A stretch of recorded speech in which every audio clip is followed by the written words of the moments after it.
एक ऐसा स्नाइपर जो 3 किलोमीटर दूर से ही अपने टारगेट को हिट कर सकता है। दुनिया की सबसे बड़ी जासूसी एजेंसियां इसके पीछे हाथ धोकर पड़ी हैं, पर यह बहरूपिया हर बार अपना चेहरा बदलकर उन्हें मात दे देता है। इसका निशाना इतना अचूक है कि एक हिट के लिए ये करोड़ों डॉलर वसूलता है। आज ये स्नाइपर अपने एक नए मिशन पर है। एक कमरे में आईने के सामने खड़ा होकर वो लगातार एक ही आवाज निकालने की कोशिश कर रहा है। असल में ये घर उस बूढ़े आदमी का है जिसे इस शिकारी ने पहले ही ठिकाने लगा दिया था। अब उसी बूढ़े का भेष धरकर वो उसकी कंपनी की बिल्डिंग में दाखिल होता है। हद तो तब हो गई जब मशीन भी उसे पकड़ नहीं सकी। वो चुपचाप 13वीं मंजिल पर अपने शिकार के केबिन तक पहुंच गया, लेकिन तभी वहां एक लड़की आ गई। अपनी पहचान छुपाने के लिए ये बिना एक पल गंवाए उसे वहीं मार देता है। अब इसका राज लगभग खुल चुका था, इसीलिए ये बाहर खड़े गार्ड को भी खत्म कर देता है। फेस्ट इसे देख लेता है और जान बचाकर सीढ़ियों की तरफ भागने लगता है। वो तेजी से नीचे उतरता है, लेकिन स्नाइपर ने सही वक्त का इंतजार किया और एक ही शॉट में उसके पैर के परखच्चे उड़ा दिए। उसे मारना आसान था, पर उसे तड़पता छोड़ना इसके मास्टर प्लान का पहला हिस्सा था। इसके बाद ये बिल्डिंग की छत पर पहुंचता है, नीचे स्मोक ग्रेनेड फेंकता है, रस्सी बांधता है और सुरक्षित तरीके से बिल्डिंग से नीचे उतर जाता है। फिर ये सीधे अपने होटल लौटता है, सारा भेष बदलकर हटाता है और अगले दिन के आखिरी मिशन की तैयारी शुरू कर देता है। सबसे बड़ी बात ये होती है कि इसका होटल अस्पताल के ठीक सामने होता है। जैसे ही ये खबर फैली, मैनफ्रेम अपने बेटे को देखने के लिए अस्पताल की ओर रवाना हुए, लेकिन उन्हें क्या पता था कि ये सब उस स्नाइपर की एक सोची समझी चाल थी। जैसे ही मैनफ्रेम भारी सुरक्षा के बीच अस्पताल पहुंचे, वहां का नजारा देखने लायक था, लेकिन इतनी चौकसी भी उस बहरूपिये को नहीं रोक सकी। जैसे ही नेताजी गाड़ी से उतरे, स्नाइपर की एक अचूक गोली ने उनके सिर को चीर दिया। पल भर में वहां मौत का सन्नाटा और फिर चीख पुकार मच गई। उसने अपना पीछा कर रहे जवानों और सबूतों दोनों को एक साथ खत्म कर दिया। कुछ ही घंटों में इस मर्डर की खबर पूरी दुनिया में फैल गई।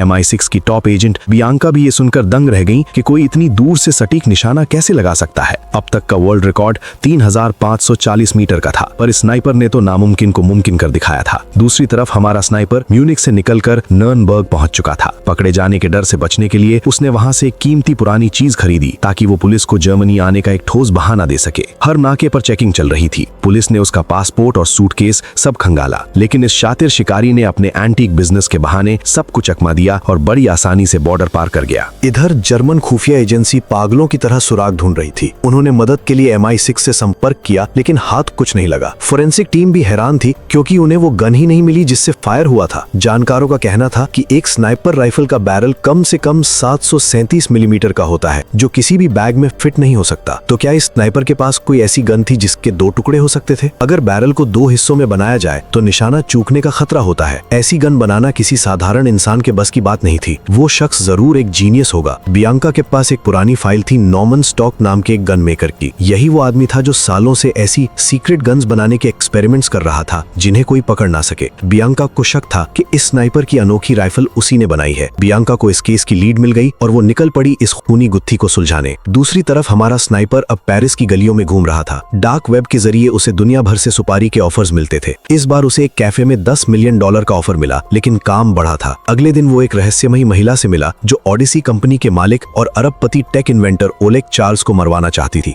स्नाइपर ने इस काम के लिए पूरे $100 मिलियन की मांग की। इतनी बड़ी रकम सुनकर वो महिला भी हैरान रह गई और अपने बॉस से बात करने की मोहलत मांगी, लेकिन जब तक वो कुछ और पूछती, स्नाइपर हवा की तरह वहां से गायब हो चुका था। इधर बियांका आयरलैंड पहुंचकर अपने पुराने खबरी एलिसन से मिलती है। एलिसन इस गन मेकर नॉर्मन के भाई की पत्नी थी। बियांका ने उसे डराया धमकाया ताकि वो नॉर्मन का पता बता सके, लेकिन एलिसन ने चालाकी दिखाई और अपना फोन बंद करके गायब हो गई। पर बियांका भी कम नहीं थी। उसने एलिसन की कमजोर कड़ी यानी उसकी बेटी एम्मा को पकड़ लिया। एम्मा इत्तेफाक से लंदन में उसी UDC कंपनी के खिलाफ प्रदर्शन कर रही थी, जिसे उड़ाने की साजिश पेरिस में रची जा रही थी। बियांका ने एम्मा पर झूठे इल्जाम लगाकर उसे जेल में डाल दिया ताकि उसकी मां एलिसन खुद पुलिस के पास आए। एम्मा डर गई थी, लेकिन उसने वकील की मांग की और झुकने से इनकार कर दिया। कहानी अब स्पेन के खूबसूरत शहर कैडिज पहुंचती है। जर्मनी और फ्रांस में तबाही मचाने के बाद ये कातिल आखिरकार अपने घर लौटता है। यहाँ हमें पता चलता है कि इस स्नाइपर का नाम अलेक्जेंडर है। एलेक्स का घर किसी महल से कम नहीं, जहाँ उसकी पत्नी नौरी अपनी बेटी के खिलौने समेट रही है। नौरी को जरा भी अंदाजा नहीं कि उसका पति, जिसे वो एक साधारण बिजनेसमैन समझती है, असल में दुनिया का सबसे महंगा हिटमैन है। दूसरी तरफ लंदन की जेल में एक बड़ा हादसा हो जाता है। बियांका ने जिस एमा को दबाव बनाने के लिए पकड़ा था, उसकी तबीयत अचानक बिगड़ जाती है। बियांका उसे एम्बुलेंस में लेकर हॉस्पिटल भागती है, लेकिन रास्ते में ही एमा दम तोड़ देती है।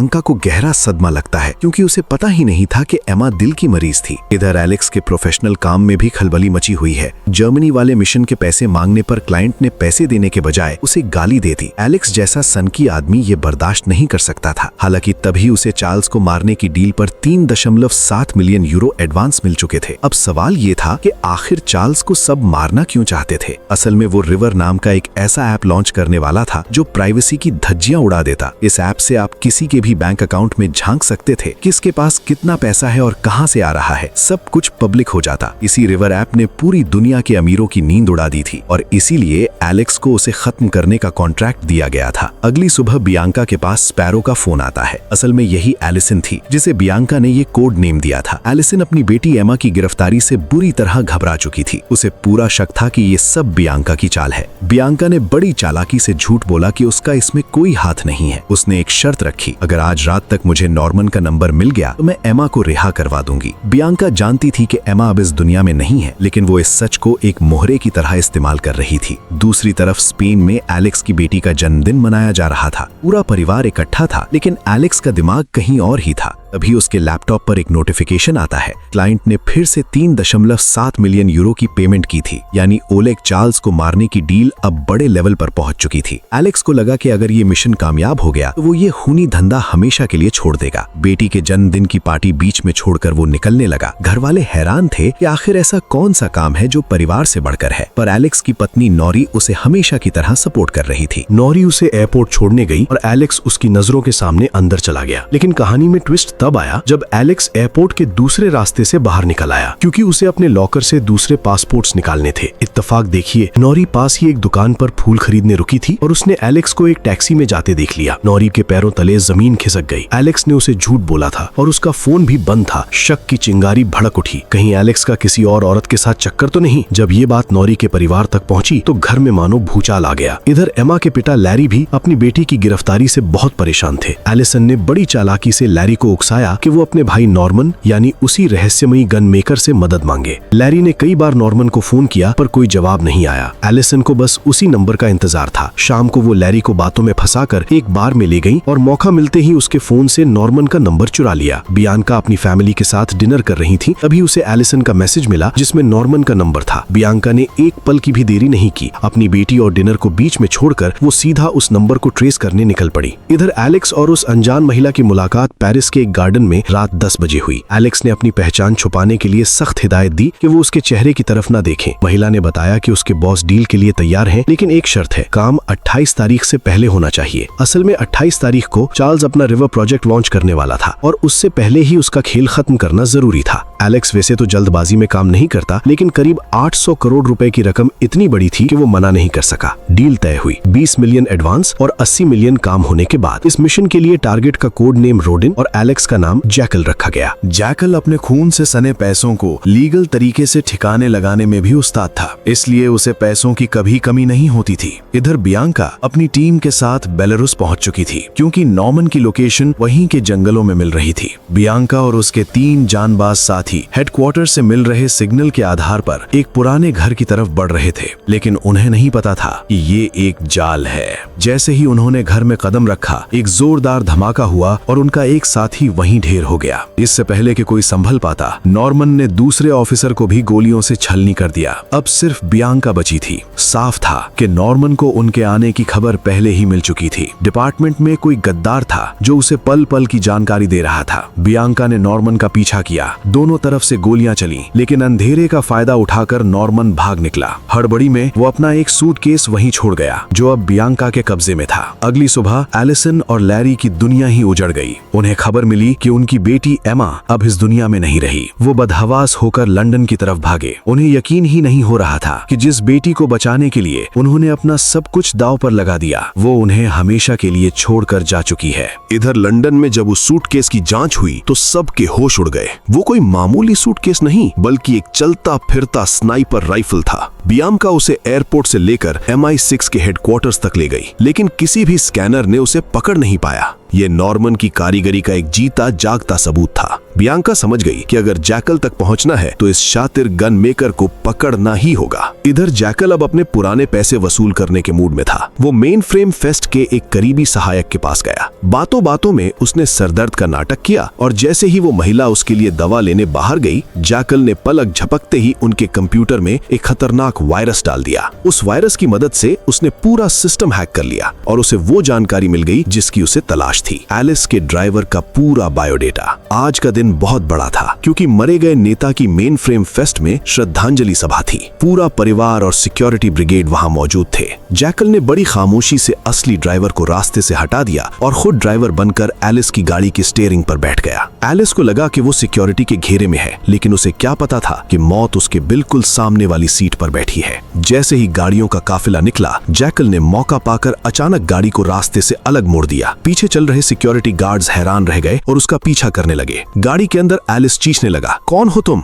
जैसे ही जैकल ने पीछे मुड़कर अपना चेहरा दिखाया, एलिस की सिट्टी पिट्टी गुम हो गई। जी हाँ, ये वही जैकल था जिसे देखकर बड़े बड़े लोग कांप उठते थे और जो हर कीमत पर अपना काम पूरा करता था। लेकिन एलिस के लिए बहुत देर हो चुकी थी। जैकल ने उसे वहीं खत्म कर दिया। गार्ड्स के पहुंचने से बिल्कुल पहले जैकल ने कार को बॉम्ब से उड़ा दिया और खुद धुएं की तरह गायब हो गया। इधर एलिसन और लैरी अपनी बेटी की लाश लेने पहुंच चुके थे। बियांका अब भी बाज नहीं आ रही थी। उसने एलिसन को फिर धमकाया कि अगर नॉर्मन का पता नहीं बताया तो उसे 10 साल की जेल हो जाएगी। इस दौरान लैरी को अपनी पत्नी एलिसन पर शक हो गया था। जब उसने एलिसन का फोन चेक किया तो उसे समझ आ गया कि उसी ने नॉर्मन की मुखबरी की थी। गुस्से में पागल लैरी ने अपनी ही पत्नी का तकिए से दम घोंटकर कत्ल कर दिया। दूसरी तरफ स्पेन में नूरी का शक अब यकीन में बदल रहा था। उसने घर की तलाशी शुरू की। नूरी के भाई ने घर का नक्शा देखा तो उसे बेडरूम में एक सीक्रेट रूम का पता चला। आईने के पीछे छुपे उस कमरे के दरवाजे पर हाईटेक लॉक लगा था। इधर एलेक्स के पास अगले मिशन के पैसे पहुंच चुके थे और उसे खबर मिली कि उसका टारगेट टैलन जा रहा है। एलेक्स यानी जैकल टैलन के लिए निकल ही रहा था कि उसके फोन पर घर के सिक्योरिटी सिस्टम का अलर्ट आया। उसका सीक्रेट रूम टूट चुका था। जैकल परेशान था कि अब उसका परिवार उसके बारे में क्या सोचेगा। अभी वो रास्ते में ही था कि एक पिकअप ड्राइवर ने उसकी गाड़ी ठोक दी। बहस बढ़ी और मौके पर पुलिस आ गई। पुलिस वाले ने जब जैकल की गाड़ी की तलाशी ली तो उसे बैग में गन मिल गई। इससे पहले कि पुलिस वाला कुछ बोल पाता, जैकल ने उसे ढेर कर दिया। फिर बड़ी चालाकी से वही गन पिकअप ड्राइवर के हाथ में थमा दी और अपनी दूसरी गन से उसे भी मार डाला। सिर्फ 2 सेकंड के अंदर जैकल ने पूरा सीन ऐसा बना दिया जैसे दोनों ने एक दूसरे को मारा हो। अपने फिंगरप्रिंट्स मिटाकर वो वहां से ऐसे निकला जैसे कुछ हुआ ही ना हो। कहानी में अब उन लोगों के चेहरे सामने आते हैं जिन्होंने जैकल को कॉन्ट्रैक्ट दिया था। उन्हें पता चल चुका था कि जैकल ने अपने पुराने क्लाइंट यानी मेन फ्रेम के बेटे का क्या हशर किया है। क्लाइंट्स को अब डर था कि कहीं जैकल की ये सनक उनके रिवर प्रोजेक्ट वाले मिशन को खतरे में न डाल दे। इसीलिए सोफिया नाम की एक लेडी को जैकल की निगरानी पर लगा दिया गया। इधर लंदन में एक खौफनाक खेल चल रहा था।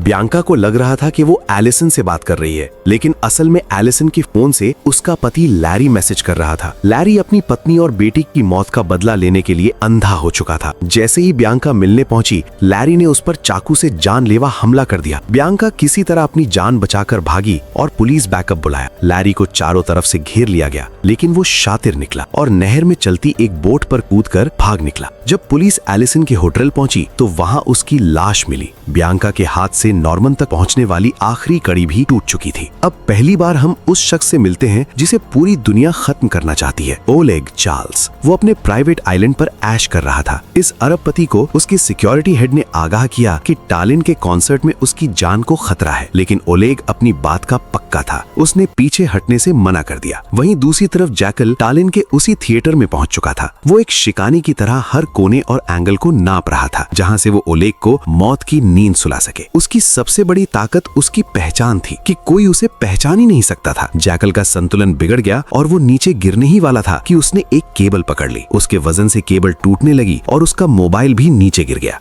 किसी तरह वो वापस ऊपर चढ़ गया। कॉन्सर्ट खत्म होने के बाद उसने वहां के एक सिक्योरिटी गार्ड रैगमस से मदद मांगी और उसका फोन लेकर अपने गिरे हुए मोबाइल पर कॉल किया। खुशकिस्मती से फोन मिल गया और इसी बहाने जैकल ने पीटर बनकर उस गार्ड से दोस्ती कर ली। दूसरी तरफ बियांका दुनिया के सबसे खतरनाक और रिटायर्ड स्नाइपर्स के पास पहुंची। उसका सवाल एक ही था, 3500 मीटर की दूरी से बिल्कुल सही निशाना कौन लगा सकता है? जवाब में एक ही नाम सामने आया, डगन। डगन एक ऐसा स्नाइपर था जिसका कोई जवाब नहीं था। हालांकि रिकॉर्ड के मुताबिक 10 साल पहले काबुल में एक बम धमाके में उसकी पूरी टीम के साथ मौत हो चुकी थी। लाशें इतनी बुरी तरह जल गई थी कि पहचानना नामुमकिन था। बियांका को अब शक होने लगा था, क्या डग्गन उस धमाके में बच गया था? क्या वही आज जैकल बनकर दुनिया को नचा रहा है? बियांका ने टोरंटो से डग्गन की पुरानी फाइल्स निकालने का आदेश दे दिया। इधर लंदन में लैरी बदले की आग में जल रहा था। उसने नया सिम कार्ड लेकर अपने भाई नॉर्मन से संपर्क किया। यही पता चलता है कि पिछले हमले में नॉर्मन भी घायल हो गया था। लैरी को बस बियांका से बदला लेना था। शाम को जैसे ही बियांका घर लौटी, उसने देखा कि उसकी बेटी जैस्मिन लैरी के कब्जे में है। लैरी जैस्मिन को मारने ही वाला था कि बियांका ने पलक झपकते ही गोली चलाकर उसका घुटना तोड़ दिया। जैस्मिन बच गई और लैरी को गिरफ्तार कर लिया गया। बियांका ने उस पर इतना दबाव डाला कि आखिरकार उसने नॉर्मन का ठिकाना बता दिया। लैरी ने बताया कि नॉर्मन बुडापेस्ट के बाहरी इलाके में एक इस्तबल के पास सफेद बिल्डिंग में छुपा है। बियांका ने तुरंत अपने बॉस को जानकारी दी, लेकिन इलाका बड़ा होने की वजह से वहां पहुंचने में वक्त लगने वाला था। पर जैकल उनसे 2 कदम आगे था। वो पहले ही बुडापेस्ट पहुंच चुका था। उसे एक ऐसी गन चाहिए थी जो दुनिया के सबसे एडवांस्ड मेटल डिटेक्टर्स और अल्ट्रा सेंसिटिव स्कैनर्स को भी चकमा दे सके। उसने फौरन नॉर्मन से संपर्क किया। नॉर्मन का हाथ जख्मी था, इसलिए उसने पहले मना किया, लेकिन जब जैकल खुद गन बनाने में मदद करने को तैयार हुआ तो वो मान गया। दोनों का पहली बार आमना सामना हुआ और नॉर्मन उसे अपने गुप्त ठिकाने पर ले गया। वो जगह बाहर से तो एक पुरानी जज्जर बिल्डिंग लग रही थी, लेकिन अंदर से हाईटेक कैमरास और हथियारों का एक किला थी। वहां एक पुरानी स्नाइपर राइफल को देखकर जैकल की आंखों में चमक आ गई, जिससे साफ था कि उसका माजी फौज से जुड़ा हुआ है। जैकल ने अपना मास्टर प्लान नॉर्मन के सामने रखा। उसका आइडिया था एक फ्रैक्चर बूट, जिसके अंदर गन के सारे पुर्जे फिट हो सकें। सबसे बड़ी चुनौती थी एयरपोर्ट के अल्ट्रा सेंसिटिव स्कैनर्स। जैकल चाहता था कि गन के ज्यादातर हिस्से प्लास्टिक के हों। नॉर्मन ने अपनी कारीगरी दिखाते हुए एक हल्की धातु से ऐसा बैरल बनाने का तरीका बताया जिससे 7 से 8 गोलियां आराम से चलाई जा सके। जैकल के लिए इतना काफी था। दोनों काम पर लग गए। नॉर्मन कोड बोलता गया और जैकल उसे टाइप करता रहा। 5 घंटे की कड़ी मेहनत के बाद प्रिंटिंग कोड तैयार हुआ और फिर मशीन्स को अगले 10 घंटों के लिए प्रिंट पर लगा दिया गया। आधी रात को MI6 ने बुडापेस्ट के उस ठिकाने को ढूंढ निकाला जिसका जिक्र लैरी ने किया था। बियांका और उसकी टीम फौरन मिशन पर निकल पड़ी। जैकल ने एक तरबूज पर निशाना साधकर गन की टेस्टिंग शुरू की। पहली 2 गोलियां निशाने से थोड़ी दूर लगीं, लेकिन तीसरी कोशिश में उसने स्कोप बिल्कुल सही सेट कर लिया। काम खत्म कर वो वापस लौट ही रहा था कि उसकी नजर बिल्डिंग की तरफ बढ़ती हुई सस्पिशियस गाड़ियों पर पड़ी। जैकल ने गेट के पास एक चाय की टपरी पर बैठकर तमाशा देखना शुरू कर दिया। जैसे ही गाड़ियां रुकीं, उन्होंने पूरे इलाके की बिजली काट दी ताकि CCTV कैमरास बंद हो जाएं। खतरे को भांपते ही जैकल ने नॉर्मन को फोन किया। कई कोशिशों के बाद नॉर्मन की नींद खुली। जैकल ने उसे आगाह किया, मेहमान फिर से आ गए हैं, सारे सबूत मिटाकर वहां से निकल जाओ। नॉर्मन ने फुर्ती से गन की प्रिंटिंग डिलीट की, लेकिन तब तक बहुत देर हो चुकी थी।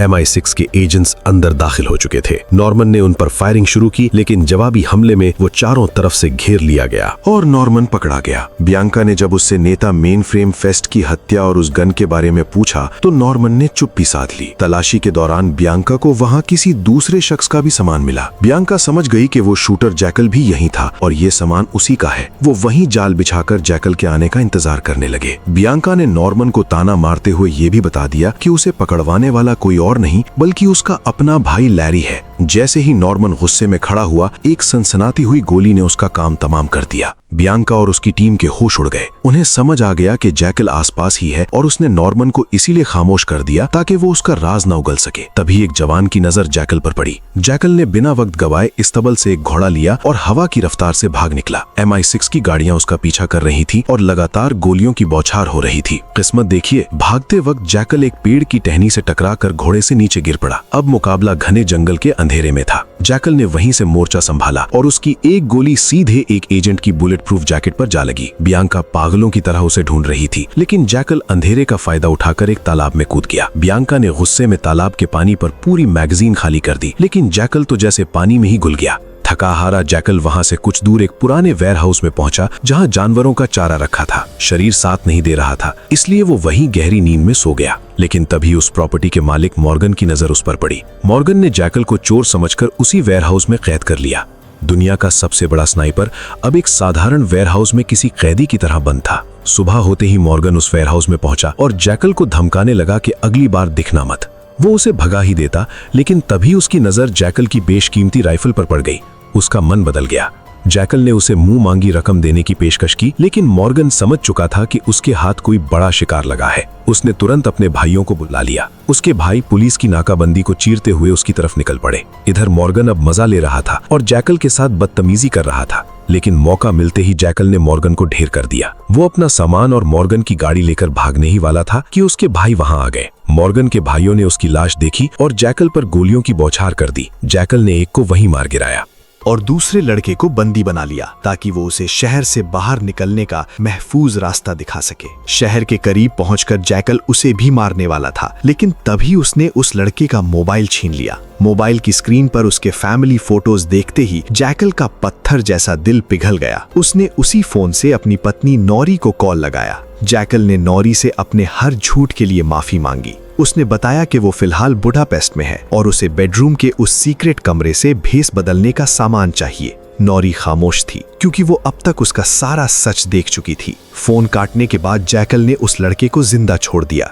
कुछ घंटों बाद बुडापेस्ट के एक होटल में नौरी सामान लेकर जैकल के पास पहुंच चुकी थी। जैकल उसे और ज्यादा खतरों में नहीं डालना चाहता था, इसलिए उसने नौरी को तुरंत वापस जाने को कहा। जैकल ने साफ बताया कि कुछ ताकतवर लोग उसके पीछे हैं और उसे किसी भी हाल में वहां से निकलना होगा। उसने अपना भेस बदला और ऐसा रूप तैयार किया जिसे पहचानना नामुमकिन था। बुडापेस्ट एयरपोर्ट पर नौरी ने घर की फ्लाइट पकड़ी, जबकि जैकल अपना मिशन पूरा करने के लिए टैलेंट रवाना हो गया। इत्तेफाक देखिए, उसी फ्लाइट में बियांका भी मौजूद थी। जैकल ने उसे फौरन पहचान लिया। बियांका को CIA से इनपुट मिला था कि जैकल अब ओलेग चार्ल्स को निशाना बनाने वाला है। CIA ने जैकल और सोफिया की बातचीत रिकॉर्ड की थी, लेकिन दोनों की पहचान अब भी एक राज थी। टैलेंट पहुंचते ही सब अपने अपने ठिकानों की तरफ निकल गए। जैकल ने वक्त बर्बाद नहीं किया और सीधा उस सिक्योरिटी गार्ड रैगमस को कॉल किया जिससे उसकी दोस्ती हुई थी। उसने रैगमस को एक लग्जरी बार में ड्रिंक पर बुलाया। रैगमस वहां के दाम देखकर हैरान रह गया, लेकिन पैसे तो पीटर यानी जैकल खर्च करने वाला था। बातों ही बातों में शातिर जैकल ने रैगमस को इतना प्रभावित कर लिया कि वो उसे रात को अपने घर ठहराने के लिए राजी हो गया।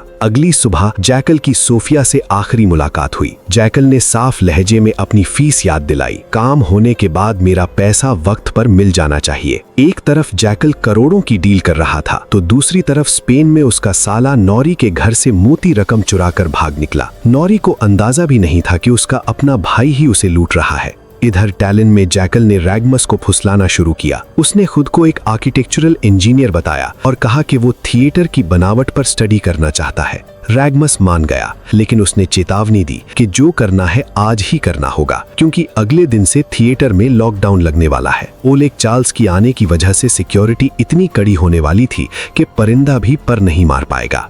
जैकल ने दिन में ही थिएटर का पूरा जायजा ले लिया। इधर MI6 ने जैकल का एक काल्पनिक स्केच तैयार करके ओलेग की कंपनी UDC को भेजा, लेकिन वहां से कोई जवाब नहीं आया। शाम को जैकल ने रैगमस से झूठ बोला कि उसकी फ्लाइट है और घर से निकल गया, लेकिन असल में जैकल अपनी पूरी किट लेकर थिएटर पहुंच गया। एंट्री गेट पर स्कैनर ने बीप किया, लेकिन जैकल ने बड़ी चालाकी से अपने मेडिकल बूट का बहाना बनाकर अंदर घुस गया। कॉन्सर्ट शुरू हुआ और शोर शराबे के बीच जैकल चुपके से सीलिंग के ऊपर बने एक बहुत तंग रास्ते में जाकर छुप गया। अब उसे अगले 48 घंटों तक बिना हिले डुले उसी तंग जगह पर भूख, प्यास और अपनी कुदरती जरूरतों को संभालना था। जैकल को नींद आने लगी और वो नौरी के ख्यालों में खो गया। उसे याद आया कि वो नौरी से पहली बार एक बार में मिला था जहां वो वेट्रेस थी। अगली सुबह थिएटर में लॉकडाउन लग गया। सिक्योरिटी इतनी कड़ी थी कि बियांका खुद जैकल के ऊपर से गुजर गई, लेकिन वो उसे देख नहीं पाई। मंच पर बुलेट प्रूफ शीशा लगा दिया गया था। जैसे ही ओलेग चार्ल्स मंच पर आया, जैकल ने एक ATM कार्ड से, जिसे उसने घिसकर चाकू बना लिया था, 2 गार्ड्स को ढेर कर दिया। लेकिन तभी एक दूसरे शूटर ने UDC पर फायरिंग कर दी, जिससे जैकल का निशाना चूक गया। लोगों में अफरा तफरी मच गई। उसी भागम भाग में जैकल भाग निकला।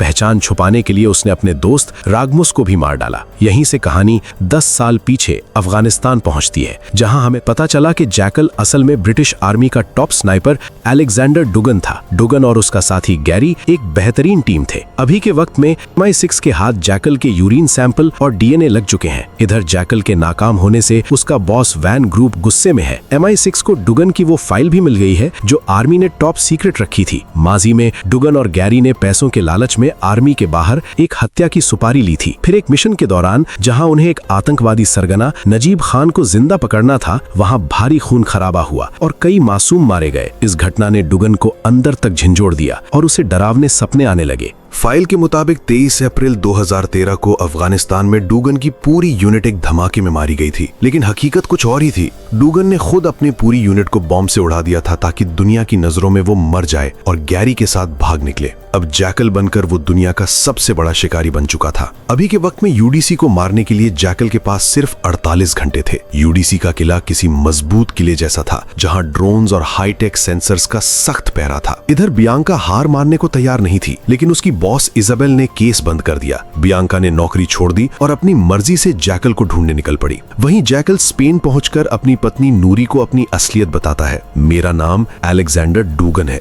उसने वादा किया कि ये आखिरी काम है, फिर वो सब कुछ छोड़कर नई जिंदगी शुरू करेंगे। नूरी के भाई ने स्पेन के एक पावरफुल डॉन जमी से बिजनेस के लिए मीटिंग रखी थी, ये कहकर कि उसका जीजा बहुत पैसे वाला है। लेकिन जैकल ने बहुत दूर से ही उस डॉन को शूट कर दिया और फिर अपने असली मिशन के लिए क्रोएशिया पहुंच गया। नॉर्मन की बनाई स्पेशल स्नाइपर गन कमाल की थी। लहरों के बीच भी निशाना बिल्कुल सही लग रहा था। जैकल ने 2 मील की दूरी से पानी में तैरते यूडीसी को ट्रैक किया और जैसे ही वो सांस लेने ऊपर आया, जैकल की गोली ने उसका काम तमाम कर दिया। पूरे आइलैंड पर हड़कंप मच गया। जैकल पुलिस की नाकाबंदी को चकमा देकर फरार हो गया। इधर बियांका को चारा बनाकर इजाबेल ने उसे स्पेन भेजा। बियांका को लगा कि वो जैकल को पकड़ लेगी, लेकिन वो नहीं जानती थी कि वो खुद मौत के जाल में फंस रही है। जैकल जब अपने घर पहुंचा तो बियांका और वैंस वहां घात लगाकर बैठे थे। जैकल ने अंधेरे का फायदा उठाया और वैंस को मौत के घाट उतार दिया। बियांका ने उसे उसके असली नाम अलेक्जेंडर डुगन से पुकारा, लेकिन डुगन ने बड़ी बेरहमी से बियांका का भी अंत कर दिया। कहानी के आखिर में नूरी अपने बच्चे और पैसे लेकर स्पेन छोड़कर भाग चुकी थी। डुगन का एक्सीडेंट हुआ, लेकिन वो फिर भी बच निकला। आज जैकल हंगरी की सड़कों पर है, नूरी की तलाश में और उन लोगों से बदला लेने के लिए जिन्होंने न सिर्फ उसके पैसे नहीं दिए, बल्कि उसे एक्सीडेंट करवा के मारने की भी कोशिश की थी। शिकार अभी खत्म नहीं हुआ, शिकारी अब भी जिंदा है।